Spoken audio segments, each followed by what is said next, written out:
जैसे जैसे गर्मियाँ आएंगी, दिन बड़े होते चले जाएंगे और रातें छोटी होती चली। फिर जैसे जैसे सर्दियाँ आएंगी, तो दिन छोटे होते चले जाएंगे और रातें लंबी होती चली। ऐसा क्यों होता है? क्या कभी दिन और रात पूरी पृथ्वी पर बराबर हो सकते हैं, होते हैं या नहीं हो सकते? तो दिन और रात पूरी पृथ्वी पर लगभग 2 दिन ऐसे होते हैं केवल पूरे वर्ष में 365 दिन में से, जिनमें 2 दिन पूरी पृथ्वी पर लगभग-लगभग बराबर अवधि, मतलब 12-12 घंटे की। हमारे यहाँ पर क्या पूरी पृथ्वी पर दिन होता है 24 घंटे, एक पूरा संपूर्ण दिन-रात मिलाकर लगभग में। अब इस 24 घंटे में से अगर हम बराबर-बराबर दिन को देखें तो 12 घंटे और 12 घंटे का दिन और 12 घंटे की रात होनी चाहिए थी। लेकिन ऐसा नहीं है। हम गर्मियों में देखते हैं तो सुबह को सूरज निकल जाता है, साढ़े 4-5 बजे उजाला होना चालू होता है और ये प्रकाश पूरा तब्दील हो जाता है धूप में 7 बजे तक। तो 5 साढ़े 5 बजे से दिन शुरू हो जाता है और रात के लगभग शाम के 7 बजे तक, साढ़े 7 तक भी दिन छिपता है, जिसको अंधेरा बोलते हैं। अंधेरा होना चालू होता है और रात हो जाती है। तो 5 बजे से 7 बजे तक, यानी कि 7 से 7 होता तो 12 घंटे होते, लेकिन 5 से 7 इसका मतलब 14 घंटे का दिन हो रहा है और रात कितनी हो रही है? तो रात की अवधि छोटी हो जा रही है। वैसे ही सर्दियों में होता है, सर्दियों में दिन निकलता है कब? 7-8 बजे प्रकाश होता है 7 बजे के आसपास और शाम को जल्दी से छिप जाता है, 5 बजे अंधेरा होना चालू हो जाता है। इसका मतलब क्या हुआ कि यहाँ पर जो दिन था, वो छोटा हो गया, 10 घंटे ही रह गया और रात्रि अवधि ज़्यादा होगी। तो ऐसा हो क्यों रहा है? ऐसा होता है इस पृथ्वी के ये सीधा ना होने की वजह से, ठीक है? अगर ये सीधी होती तो इस तरीके से घूमती, अब ये थोड़ा-सा तिरछी है, तो इस तरह से घूमती है। यदि आपको नहीं पता है, तो मैं बता देता हूँ। एक-एक करके क्रम में थोड़ा संक्षेप में भी रखेंगे और थोड़ा समझने के क्रम में भी रखेंगे। तो आज हमारा जो टॉपिक है, छोटा-सा एक हमने सेशन लिया है, किस लिए?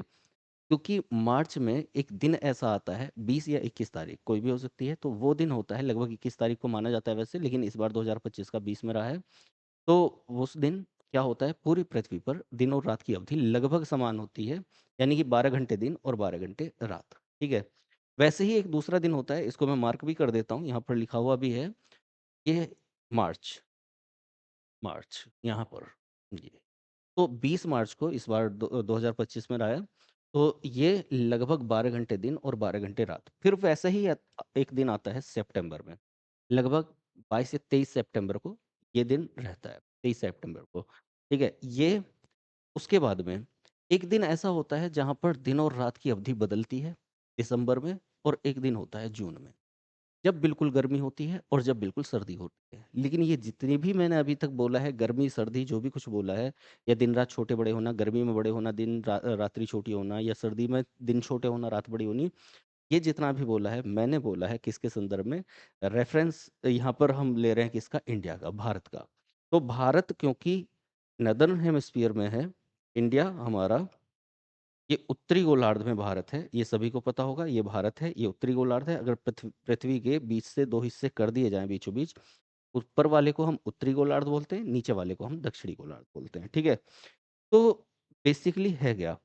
हमें आज ये देखना था कि मार्च के महीने में एक दिन ऐसा पड़ा है, वैसे 21 तारीख को होता है लेकिन 20 तारीख को इस बार देखा गया है कि पूरा लगभग-लगभग 12 घंटे का दिन और 12 घंटे की रात, ठीक है? वैसा ही फिर जाके सितंबर में होगा, 6 महीने बाद, ठीक 6 महीने बाद लगभग में सितंबर में होगा।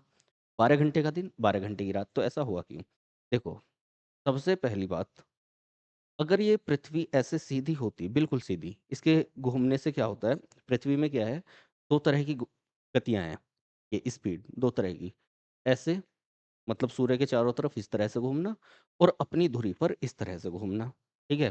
तो जब ये 2 तरीके से घूमती है, ऐसे और ऐसे, तो इसको बोलते हैं हम रेवोल्यूशन और इसको बोलते हैं रोटेशन। इसको घूर्णन बोलते हैं और इसको परिक्रमण बोलते हैं हिंदी में, ठीक? अगर सोचने की बात ये है कि ये पहली बात सीधे-सीधे ये सभी को पता होगा, बेसिक चीज़ें सभी को पता होंगी, नहीं भी पता होंगी तो मैं बताने को हूँ यहाँ पे, ठीक? हालाँकि ज्योग्राफी में मैंने सारे टर्म्स को एक-एक करके डिटेल्स में बताया है। 33 क्लासेज़ में वर्ल्ड ज्योग्राफी हुई है, जिसमें हमने किससे शुरू किया था? कॉस्मॉस से, ब्रह्मांड से शुरू किया था और लास्ट तक हम गए हैं। तो वो क्लासेज़ अगर आप देख लेंगे तो ज्योग्राफी का शायद ही कोई कॉन्सेप्ट आपसे छूटेगा, ठीक है? प्लेलिस्ट में जाइएगा, उन क्लासेज़ को देख लीजिए, कुछ 1-2 का लिंक आपको डिस्क्रिप्शन में मिल जाएगा। बाकी प्लेलिस्ट में जाकर वर्ल्ड ज्योग्राफी, वर्ल्ड मैपिंग देख लीजिएगा, ज्योग्राफी अगर अच्छे से करनी है तो। तो ये देख लीजिएगा, काफ़ी है, सफिशिएंट है, आप देखेंगे खुद से पता चल जाएगा। देखो, अभी क्या है कि इससे होता है पृथ्वी का दिन और रात, मतलब ये 24 घंटे में ऐसे घूम गई। 24 घंटे में घूम गई तो दिन और रात की अवधि होगी, ठीक है? जब पृथ्वी सूर्य के चारों तरफ घूमती है तो इससे होता है क्या? वर्ष। 1 वर्ष में पृथ्वी पूरा 1 चक्कर लगा देती है 365 दिन में। तो ऐसे घूमते हुए जब पृथ्वी ऐसे इस तरह से घूम रही है 1 दिन में 24 घंटे में, ऐसे-ऐसे वो कितने चक्कर लेगी? ऐसे-ऐसे वो चक्कर लेगी 365 चक्कर के आस-पास, 365-66 चक्कर के आस-पास, ठीक है? अब होगा क्या इससे? ये तो हमने दिन-रात देख लिए, ये हमने वर्ष देख लिया, 1 साल देख लिया।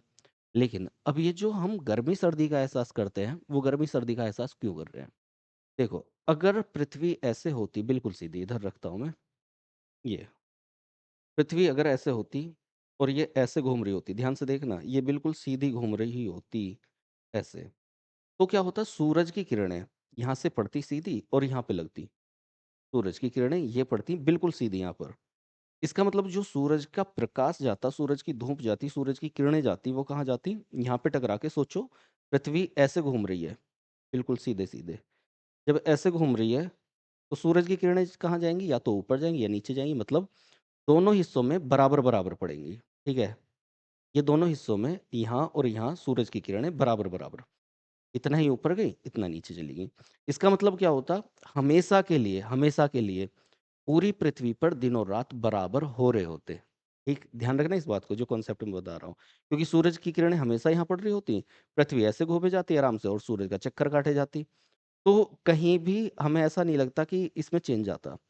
तो ये दिन और रात बराबर होते हमेशा। लेकिन क्योंकि पृथ्वी ऐसे की जगह पृथ्वी कैसे है? ऐसे। अब देखना, पृथ्वी को घूमना कैसे है? ऐसे। देखो, तिरछी होगी, तिरछी होके घूम रही है। जब ये तिरछी होके घूम रही है, तो अब क्या होगा? अब यहाँ पर ध्यान से देखना, ये उत्तरी गोलार्ध है, नॉर्दर्न हेमिस्फीयर है और ये सदर्न हेमिस्फीयर है, दक्षिणी गोलार्ध है। सूरज अभी भी यहाँ है। तो सूरज अगर मैं इधर मानता हूँ कि सूरज इधर है, तो सूरज की किरणें कहाँ पर पड़ रही हैं? यहाँ पर। यानी कि सूरज की डायरेक्ट किरणें कहाँ पर पड़ रही हैं? मैक्सिमम पार्ट कहाँ पे चला जाता है? सदर्न हेमिस्फीयर, ठीक है? दक्षिणी गोलार्ध में। और ऊपर क्या हो जाता है? ऊपर तिरछी किरणें जाती हैं बहुत ज़्यादा घूम के। मतलब सोचो, यहाँ तो किरणें सूरज की आ ही नहीं रही हैं ठीक से, इस जगह पर। जब यहाँ नहीं आ रही है तो इसका मतलब गर्मी-सर्दी का अंतर क्या होता है? सूरज की सीधी किरणें पड़ रही हैं तो गर्मी है। सूरज की किरणें जितनी कम होती चली जाएँगी या तिरछी होती चली जाएँगी, उतनी सर्दी होती चली जाएगी। यही रीज़न है कि यहाँ पर आपको बिल्कुल ठंडा देखने मिलेगा। नॉर्थ पोल, साउथ पोल पर, उत्तरी गोलार्ध, दक्षिणी गोलार्ध में बिल्कुल सर्दी मिलेगी, बर्फ जमी हुई मिलेगी और जितना बीच में चलते चले जाएँगे, यहाँ पर इक्वेटर के पास में, भूमध्य रेखा के पास में, उतनी ही गर्मी होती चली जाती है, ठीक है? यही कारण है कि हमारा जो इंडिया है, इंडिया की स्थिति का पता होगा आपको, तो इंडिया ऊपर यानी कि कश्मीर की तरफ है, तो उधर ठंडी होती है, लेकिन जितना हम दक्षिण भारत में जाते हैं, तो दक्षिण भारत में हम किसके इक्वेटर की तरफ जाते हैं, यानी कि भूमध्य रेखा की तरफ जाते हैं, जिसकी वजह से वहाँ पर थोड़ी गर्मी बनी हुई रहती है हमेशा, ठीक है? तो फिलहाल के लिए क्या है, सूरज अगर यहाँ हो इस तरह से घूमती है, तो यहाँ हम बात कर रहे थे, सूरज की किरणें सीधी पड़ती हैं और यहाँ पर बराबर किरणें पड़ती हैं, जिससे दिन और रात बराबर होते। जहाँ गर्मी है, मतलब बीच में गर्मी रहती, यहाँ पर सर्दी है तो सर्दी रहती। हमेशा गर्मी-सर्दी बनी रहती। जहाँ जैसा मौसम है वो वैसा ही मौसम बना रहता, मौसम में बदलाव नहीं आता। ठीक है, समझ गए? अब क्या हुआ? ये इसकी जगह ऐसे होगी, तो सूरज की किरणें यहाँ पड़ी, तो यहाँ गर्मी बन गई और यहाँ पे सर्दी बन गई, समझ गए? अब मैं एक ये कंडीशन है, पृथ्वी यहाँ पे है, अब पृथ्वी तो घूम रही है। ये कंडीशन है और फिर पृथ्वी यहाँ पे पहुँच गई। अब सोचो, सूरज की किरणें यहाँ से पड़ रही हैं, ये सूरज तो यहाँ है, पृथ्वी उधर पहुँच गई है।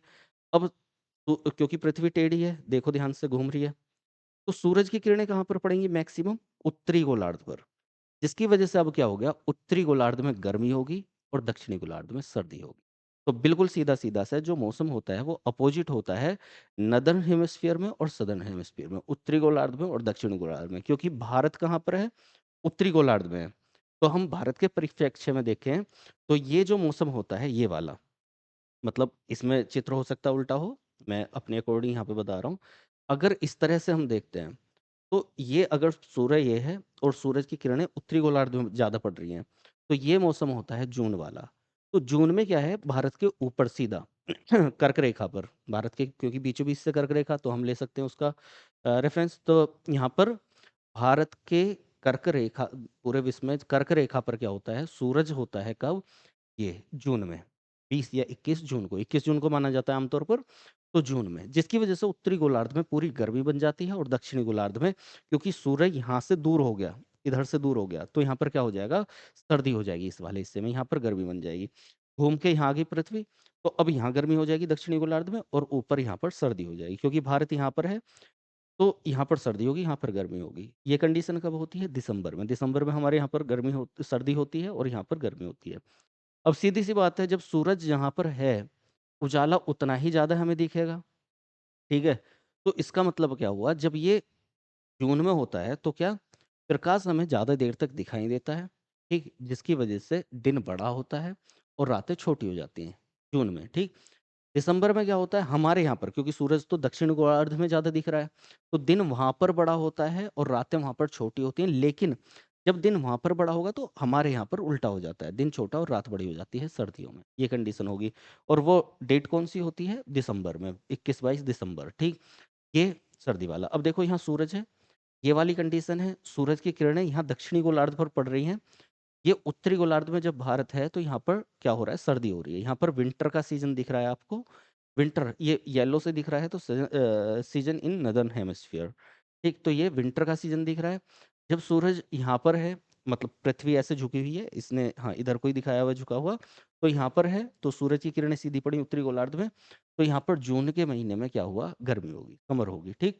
यहाँ पर क्या होगा, दक्षिणी गोलार्ध में विंटर होगी, ये बात ध्यान रखना है। यहाँ पर क्या होगा, इसमें समर होगी, उल्टा हो जाएगा। अब दो कंडीशन ये पड़ी कि जब सूरज ऐसे आया, सूर्य देवता ये आए और पृथ्वी ये आई, ठीक है, बिल्कुल सामने। अब क्या हुआ, क्योंकि पृथ्वी तो इधर झुकी हुई है ना, यहाँ से तो कोई फर्क ही नहीं पड़ रहा, क्योंकि यहाँ पे आई है, तो यहाँ पे सीधी किरणें आ रही हैं, बीचों बीच आ रहा है सूरज। अब ऊपर भी इतना ही प्रकाश डाल रहा है, नीचे भी इतना ही प्रकाश डाल रहा है, वही कंडीशन यहाँ पर होगी। ये बीचों बीच आ रहा है, ऊपर भी उतना ही प्रकाश, नीचे भी उतना ही प्रकाश, यहाँ आ जाएगा तो गड़बड़ हो जाएगी, क्योंकि इधर झुकाव इसका इधर की तरफ है, तो या तो ये इसके पास या फिर इसके पास, ऐसे होगा। तो इस वाली या इस वाली कंडीशन में क्या होता है, इस इन वाली कंडीशन में पूरी पृथ्वी पर, क्योंकि सूरज बीच में आ गया, तो ये बराबर बराबर हिस्से पड़ जाते हैं। तो उसकी वजह से क्या हो जाता है, उसकी वजह से मार्च में ये अमूमन 21 मार्च को देखा जाता है वैसे तो, और ये सितंबर में 23 सितंबर को ये देखा जाता है मोस्टली। तो ये क्या हो जाता है, ये दोनों दिन पूरी पृथ्वी पर दिन और रात बराबर होते हैं, लगभग लगभग 12-12 घंटे के, ठीक है। अब ये चीज आज हमने क्यों ली, क्योंकि अगर आप मार्च में देखेंगे तो मार्च में 2 दिन होते हैं, ध्यान से समझना, मार्च के 2 दिन। एक है हमारा ये मौसम बदल रहा है, तो किस लिए, मौसम या जलवायु को हम लंबे टाइम के लिए देखते हैं, लेकिन हम मौसम को ऋतु परिवर्तन खास तौर से देखते हैं। तो ऋतु परिवर्तन की कंडीशन में मैं बता दी कि परिवर्तन क्यों हो रहा है, जो हमारे सीजन्स बदल रहे हैं, वो किस लिए बदल रहे हैं, क्योंकि पृथ्वी का झुकाव है लगभग 23.5 डिग्री अपनी अक्ष पर, ठीक है। तो पृथ्वी सीधे घूमने की जगह टेढ़ी घूमती है, तिरछी घूमती है, ठीक है, पहली चीज। दूसरी चीज क्या है, हम 20-21 मार्च को देख रहे हैं कि पूरी पृथ्वी पर दिन और रात 12-12 घंटे हो गए। आप अपने बच्चों से, पड़ोसियों से पूछना कि दिन और रात बराबर कब होते हैं पूरी पृथ्वी पर, बताएंगे कि हमेशा बराबर होते हैं। फिर उनसे क्वेश्चन पूछना कि फिर गर्मियों में सुबह को सूरज इतनी जल्दी क्यों निकल जाता है, शाम को इतना लेट क्यों छिपता है, तो दिन बहुत लंबा हो गया और रातें छोटी सी होगी। तो ये ऐसी कंडीशन होगी।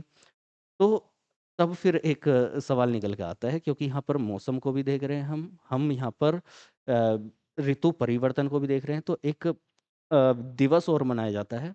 वो मेरा क्वेश्चन है, एक दिवस और मनाया जाता है, विश्व मौसम विज्ञान दिवस, ठीक है। विश्व मौसम विज्ञान दिवस कब मनाया जाता है, तो ये विश्व मौसम विज्ञान दिवस ये मार्च में ही मनाया जाता है, इतना तो मैं बता देता हूँ, मार्च में मनाया जाता है। या तो 20 तारीख को, आके ऑप्शन है 20, 21, 22 या 23, इनमें से ही किसी को विश्व मौसम विज्ञान दिवस मनाया जाता है। तो आप इसका आंसर बताइएगा मुझे। फिलहाल जो हमारा एक थोड़ा सा ये समझाना था, क्योंकि ये पता होना चाहिए कि मार्च में ऐसा होता है और फिर जाके सितंबर में हो, तो सबको बताइएगा। और अच्छा लगा हो तो लाइक कर दीजिएगा। ये छोटा सा एक हमने बीच में सेशन ले लिया है, क्योंकि मार्च के महीने में ये चीज़ ज़रूर पता होनी चाहिए। चलिए मिलते हैं क्लासेज में, रेगुलर क्लासेज चल रही हैं अभी हमारी, तो आप जुड़े रहिएगा साथ में, बाकी सबको जोड़िए, ज़्यादा से ज़्यादा शेयर कीजिए। धन्यवाद। जय हिंद।